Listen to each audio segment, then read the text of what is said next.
Chers auditeurs, chères auditrices, nous vous souhaitons la bienvenue dans votre nouvelle émission hebdomadaire Perspective sur la radio digitale du Parti de la Justice et du Développement, PJD Radio, émission en langue française animée par votre serviteur Hicham Mouhsin. Notre invité aujourd'hui pour cette première émission c'est Omar Mourabet,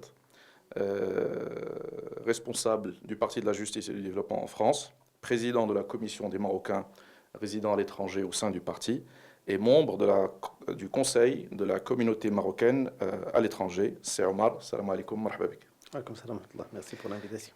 Alors pour cette première émission de perspective, nous allons discuter du sujet des Marocains résidant à l'étranger, le Parti de la Justice et du Développement et la communauté des MRE. Cette communauté représente un enjeu politique, économique, scientifique, certainement politique très important pour le pays. Le PJD vient d'organiser la semaine dernière une journée d'études concernant l'identité, la problématique de l'identité, et une rencontre dédiée aux membres et aux sympathisants du parti à l'étranger. Comment est organisée la présence du PJD à l'étranger et comment fonctionnent ces structures destinées à la communauté des MRE. D'abord, merci pour l'invitation. Donc, la semaine dernière, nous avons organisé exactement donc, un colloque intitulé MRE, donc Marocains résidant à l'étranger, entre identité et bi-appartenance. Donc, c'est un sujet qui est très important pour nous, citoyens marocains résidant à l'étranger, et surtout qu'actuellement, nous savons qu'il y a pas mal de Marocains qui ont une double nationalité, c'est-à-dire la nationalité marocaine, plus la nationalité des pays de résidence, que ce soit la France, Italie, Danemark ou autres pays. Et donc, ce colloque est donc au sein de la commission MRE au sein du PJD, que j'ai l'honneur de présider. Nous avons choisi de l'organiser au Maroc, tout simplement suite aux événements tragiques qu'a vécu donc pas mal de pays en Europe. Voilà, notamment donc les actes terroristes qui ont touché la France, la Belgique et d'autres pays. Voilà, donc c'était pour voir et comprendre pourquoi donc le malaise d'appartenance, cette bi-appartenance, l'identité et pourquoi certains donc jeunes de deuxième ou troisième génération vont vers cet extrémisme et essayer de comprendre avant de proposer des solutions. Pour répondre à votre question concernant donc le PJD, donc le travail du PJD à l'étranger a commencé exactement donc en 2004 avec la nomination donc d'un représentant donc du PJD en France. Donc, qui est votre serviteur, voilà. Donc, j'ai été nommé donc en 2004 en tant que représentant du parti. Après, ça s'est développé donc pour travailler au sein de la communauté marocaine résidente à l'étranger et non pas seulement avoir un simple représentant qui a le rôle, on va dire, d'un ambassadeur, alors que nous voulions en même temps donc donner un nouvel élan à ce travail d'encadrement des MRE. Et donc en 2006, nous avons créé l'association Maroc Développement, qui est donc une association qu'à l'époque on disait proche du PJD, donc ce n'était pas une association, et même au jour d'aujourd'hui, qui encadre le travail des sympathisants et des membres du PJD à l'étranger. Et donc de 2006 jusqu'à 2013, où il y avait une décision donc, au sein du parti. De créer la commission. Non, la commission existe auparavant. C'est en fait créer des sections du PJD à l'étranger. Parce qu'auparavant, tout le travail en fait, du PJD à l'étranger était encadré dans des associations qui étaient proches, mais qui ne suivaient pas donc, les règles internes du PJD, que ce soit au niveau du règlement intérieur ou autre. À partir de 2013 et surtout après donc, le congrès de 2012 qui a vu la création de la direction générale au sein du parti au Maroc, donc il fallait que les Marocains résidant à l'étranger qui sont membres du PJD suivent cette même soit affiliés à une structure locale. Et donc ils soient sous la direction générale. Or, la commission MRE était et il est toujours sous donc, la responsabilité directe du secrétaire général du parti, donc c'est Ibn Kiran. Donc, et c'est pourquoi il y a un mémorandum donc, qui date du 21 septembre 2013 qui a créé ce qu'on appelle l'Ajnat al-Ishraf ala al-Amal al-Kharij, donc la commission de supervision qui supervise donc le travail du PJD à l'étranger. Et nous avons donc créé donc au jour d'aujourd'hui 7 sections donc en Europe. Et la dernière section qui a été créée était le 19 mars 2016 au Canada. Donc voilà, donc les Marocains résidant à l'étranger qui sont sympathisants du PJD peuvent y adhérer, peuvent contribuer à ce travail à l'étranger. Peut-on citer les pays ou les villes à l'étranger où ces sections sont présentes c'est une information importante pour les Marocains résidant à l'étranger. Alors actuellement, donc, historiquement, la France, bien sûr. Donc, depuis 2006 et depuis 2013, donc, il y a la France, il y a l'Italie, il y a l'Espagne, il y a la Belgique, il y a le Danemark, il y a les Pays-Bas, il y a l'Allemagne. Et enfin, donc, dernièrement le Canada. Donc, et il y a des pays où nous avons aussi des sections locales. Par exemple, en France, nous avons donc la section donc, du PJD en France, mais des sections locales. Donc, nous avons subdivisé, voilà, nous avons subdivisé donc la France en plusieurs régions. Donc, nous avons donc une section locale sur la région parisienne, une au sud, donc vers la région, donc l'Occitanie actuellement, donc Montpellier et sa région. Nous sommes en train de créer une nouvelle section vers la région de Lyon, et nous avons donc une section locale aussi que nous appelons donc France Est, qui se trouve à Strasbourg, avec donc tout l'est de la France. Et nous avons bien sûr donc d'autres membres qui se trouvent partout, donc, partout en France. Donc j'invite les Marocains étrangers qui veulent nous rejoindre donc à nous contacter pour y adhérer et pour participer donc, dans cet encadrement et dans la défense des droits des MRE, mais aussi donc, pour contribuer à la réforme que vit le Maroc actuellement. Très bien. Ça m'emmène à la question suivante, justement. Une question qu'on voit, qu'on entend souvent sur les réseaux sociaux. Je suis un Marocain résidant à l'étranger, jeune, ou moins jeune, mais souvent jeune. Je suis l'actualité politique de mon pays. Je suis proche ou je suis convaincu par les idées, le programme et le référentiel du Parti de la Justice et du Développement. Première question, est-ce que je peux contribuer en étant à des milliers de kilomètres loin de mon pays? Et qu'est-ce que je peux faire? Quelle contribution? Là, je parle à Sir Omar Mourabt de son expérience personnelle plutôt et aussi de son expérience de supervision du travail. Que peuvent les jeunes, les résidents à l'étranger, les Marocains résidant à l'étranger, souvent d'une capacité académique, intellectuelle très importante, quelle est la contribution, l'activité politique qu'ils peuvent mener tout en étant dans leur pays de résidence? Alors, bon, faut-il rappeler que la politique, c'est un combat d'idées. Et un combat d'idées, donc on peut le mener de partout dans le monde. On n'est pas obligé, surtout avec les réseaux sociaux, surtout de nos jours, donc on n'est pas obligé d'être au Maroc pour être influent. Nous avons remarqué que dernièrement, il y avait donc des personnalités influentes qui influaient donc sur le sort et l'avenir de certains grands pays alors qu'ils résidaient à l'étranger. Donc ça, c'est le premier point. Le second point, c'est que ce débat d'idées, moi j'invite donc tous les Marocains, donc tous les sympathisants du PJD à y adhérer et contribuer par leurs idées, en faisant des propositions. Notamment, donc là, nous sommes en période préélectorale, si j'ose dire, et dans ce cadre-là, donc le PJD est en train de préparer son programme électoral. Notamment, il y a une partie qui va être consacrée aux Marocains résidant à l'étranger. Et dans ce cadre-là, donc, nous sommes dans l'attente de propositions qui peuvent venir, pas seulement donc des gens du PJD ou des sympathisants, mais de tout Marocain, qui a des propositions qui peuvent être dans un programme électoral d'un parti sérieux comme le PJD. Donc la participation politique ne s'arrête pas à la frontière et justement donc la citoyenneté ne se perd pas en prenant l'avion. Très bien, très bien.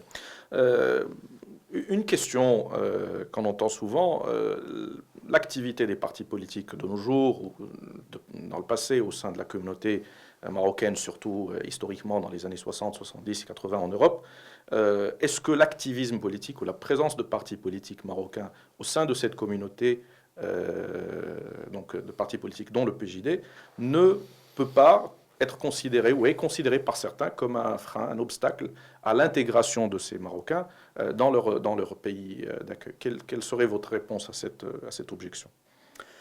Bon, je vais vous donner un exemple concret. Je suis désolé de donner donc mon propre exemple parce que je suis président de la commission MRE au sein du PJD.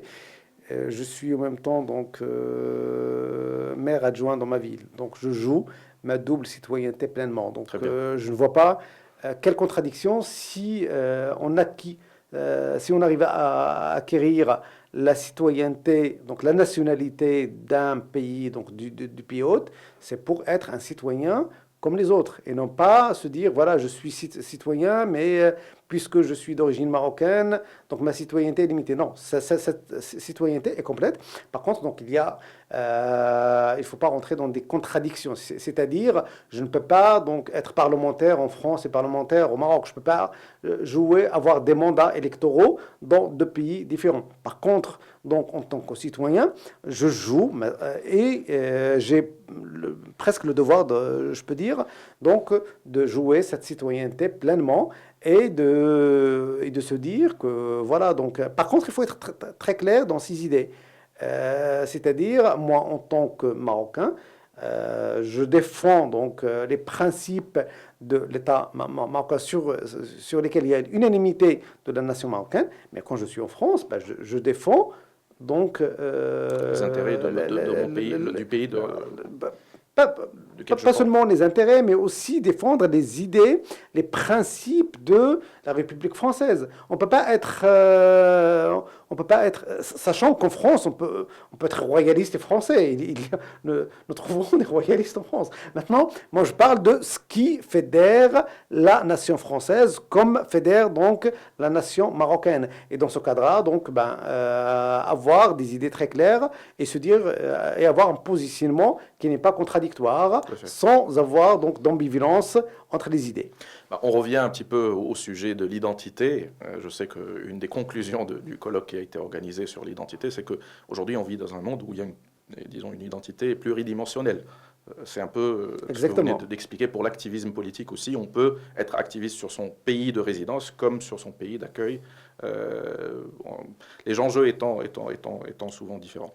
Alors, ça nous ramène à un point qui est débattu souvent ici au Maroc, au sein de la communauté des MRE également, et qui revient, disons, à chaque échéance électorale, c'est la participation des Marocains résidant à l'étranger aux opérations, aux scrutins organisés au Maroc, que ce soit pour les élections locales, régionales, législatives, comme celles que nous aurons pour le mois d'octobre.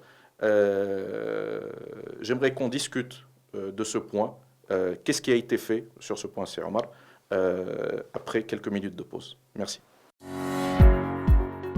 الموقع الإلكتروني لحزب العدالة والتنمية PJD.MA كيقدم لكم على مدار اليوم والأسبوع من خلال هذا التطبيق المعلوماتي على الهواتف الذكية مجموعة من الأخبار الوطنية والمجالية والدولية والمقالات التحليلية والحوارات والريبورتاجات وتسجيلات الفيديو وغيرها وفق مواد مكتوبة وأخرى مسموعة والسمعية بصرية عبر الإذاعة ديالو والقناة الإلكترونيتين. وكيحاول الموقع الإلكتروني ديالنا دائما أنه يقدم لكم أحسن الخدمات الإعلامية اللي كتميز بالجودة ديالها، أكيد باعتماده على خط تحريري مسؤول فيه من المبادرة والمواطنة المهنية والإبداع والانفتاح. Chers auditeurs, chères auditrices, nous sommes de retour. Alors, c'est Omar, on était en train de poser la question sur le sujet du débat, le débat sur le droit de vote des MRE. Où en est-on aujourd'hui par rapport à ce droit de vote, surtout à la veille d'élections législatives très importantes au mois d'octobre, Inch'Allah. Alors, je vais rappeler que historiquement, il y avait donc des discours de Sa Majesté, notamment donc, le discours du 6 novembre 2005, dans lequel Sa Majesté, le roi, donc, annonçait la création du CCME, mais aussi la mise en place de circonscriptions pour demander, en fait, pour permettre aux MRE, aux Marocains résidant à l'étranger, de participer au vote. Sur ce, donc, il y a des propositions, notamment donc, celle du PJD, pour demander la contribution et la création donc, de listes électorales qui vont permettre à ces Marocains donc, d'exercer leurs droits. C'est vrai que cette participation n'a pas pu se réaliser, que ce soit en 2007, que ce soit en 2011 et même en 2016, on ne va pas l'avoir parce que donc, la loi organique qui vient d'être votée au Parlement ne permet pas cette participation. Alors, est-ce que ce sont des problèmes techniques ou ce sont des problèmes ou c'est une volonté politique? À titre personnel, je dis que c'est un problème qui est plus politique que technique. Donc, et là, je parle à titre personnel et je précise. Tout simplement parce qu'en fait, d'abord parce qu'il y a pas mal de pays, notamment d'Afrique du Nord, qui participent. La Tunisie, dernièrement. La Tunisie, l'Égypte, l'Algérie. Donc, ils ont des parlementaires qui viennent de l'étranger. Et même la France, nous avons donc des parlementaires donc et des circonscriptions qui permettent la participation des Français résidant à l'étranger. Donc, pourquoi pas les Marocains résidant à l'étranger ne participent pas. Donc, maintenant, il y a des problèmes plutôt d'ordre politique et qui peut-être empêchent cette participation. Je n'ai pas de réponse. Je pense que cette réponse-là se trouve là où cette participation a été refusée.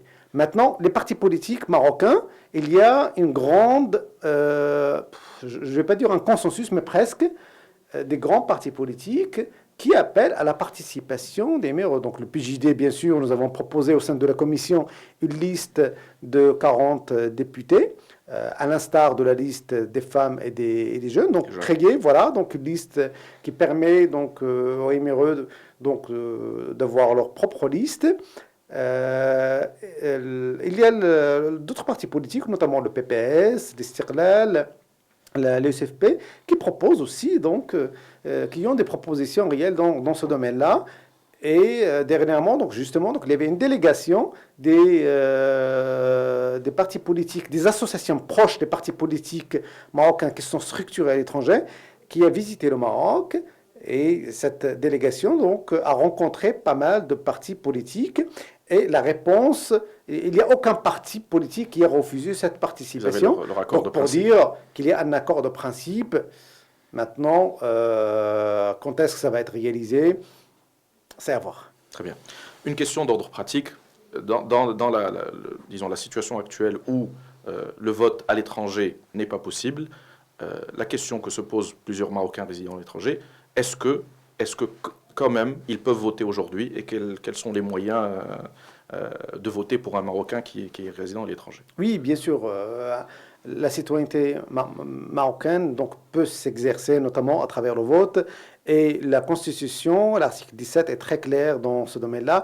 Il dit que les Marocains à l'étranger peuvent participer à partir des pays de résidence. Ça veut dire qu'ils peuvent envoyer des procurations. Et pour ceux qui peuvent se déplacer, ils peuvent venir donc, et s'inscrire et participer au vote ici au Maroc. Donc envoyer des procurations à leurs membres, à leurs familles proches. À des gens de confiance, pas forcément à des gens de confiance. Ou se déplacer. Ou se déplacer pour voter. Donc il n'y a pas une exigence de résider au Maroc pour participer. Donc, on est à mi-chemin entre les deux. Très bien. Passons un petit peu au sujet, toujours au sujet des MRE, mais parlons un petit peu de, disons, l'action gouvernementale concernant cette thématique, parce que je pense que le secteur des MRE n'est pas... c'est un secteur qui englobe plusieurs départements, plusieurs ministères, plusieurs intervenants. Rapidement, ce n'est pas l'objectif premier de cette émission, mais rapidement, quel est votre commentaire, votre feedback sur le bilan de l'action gouvernementale du gouvernement, du mandat de gouvernement de Ben Kirane sur les sujets qui sont d'importance ou qui sont d'intérêt pour nos Marocains résidant à l'étranger.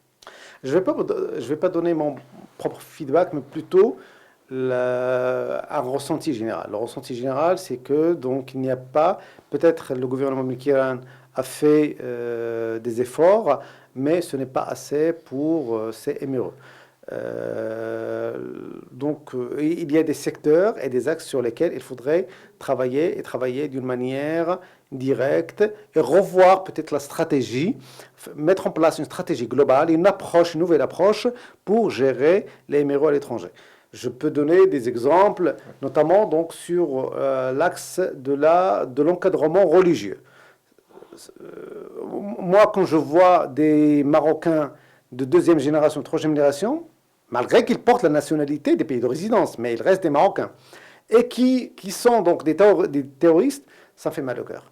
Et je dis que nous avons peut-être pas, que le gouvernement n'a pas assez fait pour contribuer à cet encadrement religieux. C'est vrai que il y a donc un effort. Je précise que le Maroc consacre environ 120 millions de dirhams pour l'encadrement religieux, mais la question c'est comment... 120 millions de dirhams uniquement pour les Marocains à l'étranger. Exactement. Annuellement. Oui, c'est Wazarat al-Awqaf, en fait, c'est le ministère des Habous, donc consacre 120 millions de dirhams.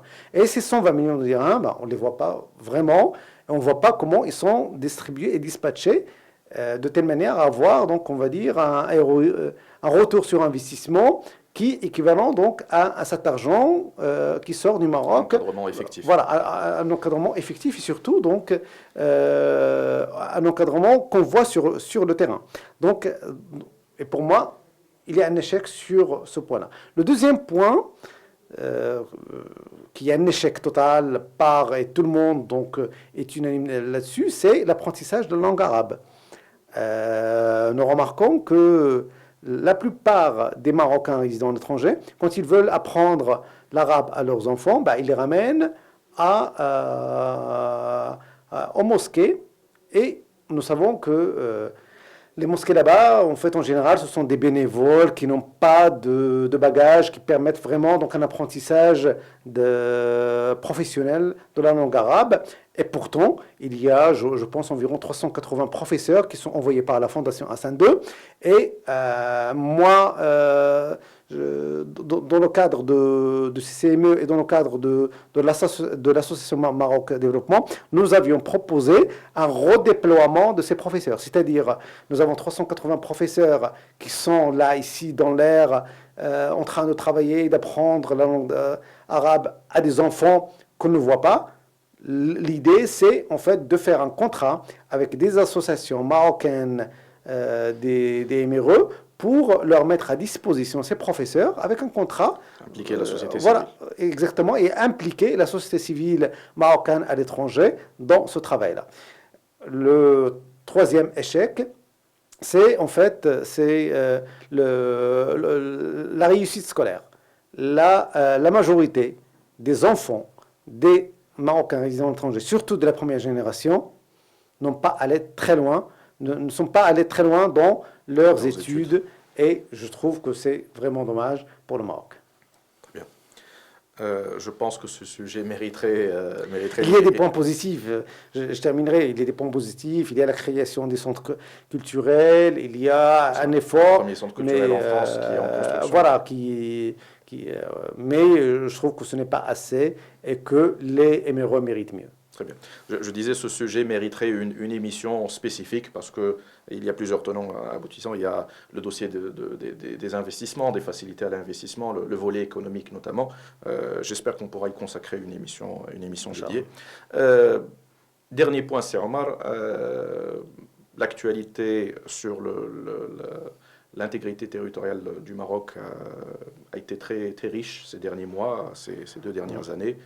Plusieurs bouleversements vis-à-vis de quelques pays européens, vis-à-vis des Nations Unies.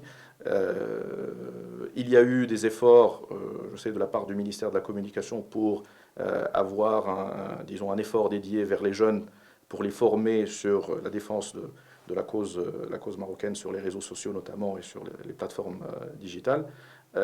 Les Marocains résidant à l'étranger peuvent et font déjà un effort considérable sur ce volet puisqu'ils sont sur le terrain dans ces pays. Certains pays qui ont une attitude hostile ou pour le moins pas très amicale vers le Maroc. Que peut-on dire sur le travail qui est fait par les MRE, les sections locales des partis dont le PJD, la société civile des Marocains résidant à l'étranger sur l'affaire de, disons, la défense des intérêts du pays et de l'unité, de l'intégrité territoriale en premier lieu. D'accord. Bon, je rappelle que dans la vision que nous avons mis en place concernant donc la commission de supervision donc, du travail du PJD à l'étranger, le point primordial, c'est la défense des intérêts du Maroc à l'étranger. Donc pour nous, ça vient avant même le fait de recruter des personnes proches du PJD ou d'avoir des structures au sein du PJD. Pour nous, la cause nationale est la première cause pour laquelle nous nous engageons donc à défendre. Maintenant, il faudrait savoir que malgré la volonté de certains Marocains qui essaient de défendre donc, cette cause-là, ils n'ont pas assez de bagages pour la défendre. Et c'est pourquoi, moi, ce que je propose à la Fondation Hassan II ou au CCME ou d'autres organismes au ministère, c'est de préparer un CD avec plusieurs langues et à l'accueil, ils peuvent donner un CD offert, que ce soit au port, à l'aéroport, en disant, voilà, vous voulez défendre votre cause nationale, voilà les éléments qui vous permettent contenu de formation spécifique. Voilà, exactement, en plusieurs langues, et avoir un contenu. Parce que c'est bien de dire le Sahara est marocain, Sahara on a, mais après, donc, quand on voit des gens qui, sur des plateaux télé, qui n'ont pas les arguments suffisants pour défendre la cause, parfois on va vers l'échec. Et c'est pourquoi, donc, moi j'invite les autorités à faire un travail de communication et surtout de formation pour permettre la défense de cette cause. Très bien. C'est Omar Mourabit, président de la commission des Marocains résidant à l'étranger au sein du Parti de la Justice et du Développement, représentant du PJD en France et membre du CCME. Je vous remercie pour votre présence avec nous. Chers auditeurs, chères auditrices, c'était la première édition de votre émission hebdomadaire Perspective. Nous vous remercions d'avoir suivi cette émission et nous vous donnons rendez-vous pour la prochaine édition, la semaine prochaine, Inch'Allah. C'était Hicham Mohsin avec vous. Merci. Merci.